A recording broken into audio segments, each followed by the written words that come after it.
following steps must be taken before the engine can be started. Sit on the seat. Activate the parking brake. Disengage the mower blades and move the steering controls outward to the locked neutral position. Move the throttle to the full position. If the engine is cold, the choke control should be pulled up or pushed forward on the throttle, depending on the model. Turn the ignition key to the start position. When the engine starts, immediately release the ignition key. Slowly depress the choke knob back down or move the throttle lever away from the choke. Allow the engine to run at a moderate speed or half throttle for 3 to 5 minutes before loading it too heavily. Avoid idling the engine for long periods, as there is risk of fouling the spark plugs. Always use full throttle when mowing. This provides the best mower performance and battery charging. To operate, first, adjust the throttle control to the desired engine speed. Release the park brake, and then bring the steering levers in from the neutral locked position. The direction and speed of the mower's movements are affected by the movement of the control levers on each side of the mower. The left control lever controls the left wheel. The right control lever controls the right wheel. Slowly move both control levers forward slightly. This will allow the mower to start moving forward in a straight line. Slightly pull the control levers back to the neutral position and the mower should stop moving. Pull back slightly on the control levers, allowing the mower to move backwards. Then, allow the control levers to move forward to the neutral position and the mower should stop moving. While moving in a forward direction, pull the right lever back towards the neutral position while maintaining the position of the left lever. This will slow the rotation of the right wheel and cause the machine to turn to the right. The opposite lever movement turns the machine to the left. First, pull both control levers back until the mower stops or slows dramatically.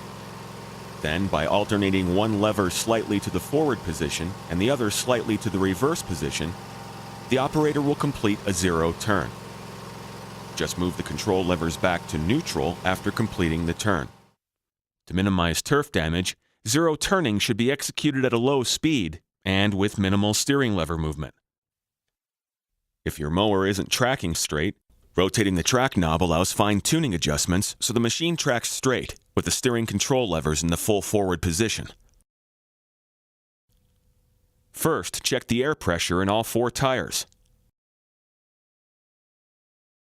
To adjust, place mower on a flat concrete or blacktop surface and rotate the left tracking knob counterclockwise to increase the speed on the left wheel. Rotate clockwise to decrease the speed. The seat is adjustable for different operators. When making adjustments, pull up on the lever under the right side of the seat. After that, the seat can be moved backward or forward.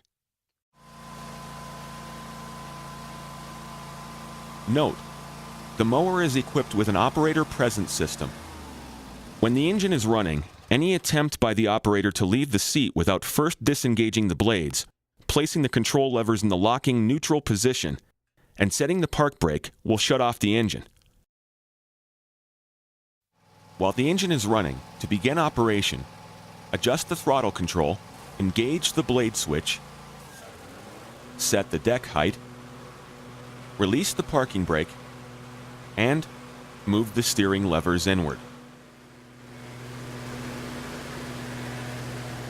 If the mower has been worked hard, disengage the mower deck and allow the engine to idle a minute in order to obtain normal operating temperature before stopping it.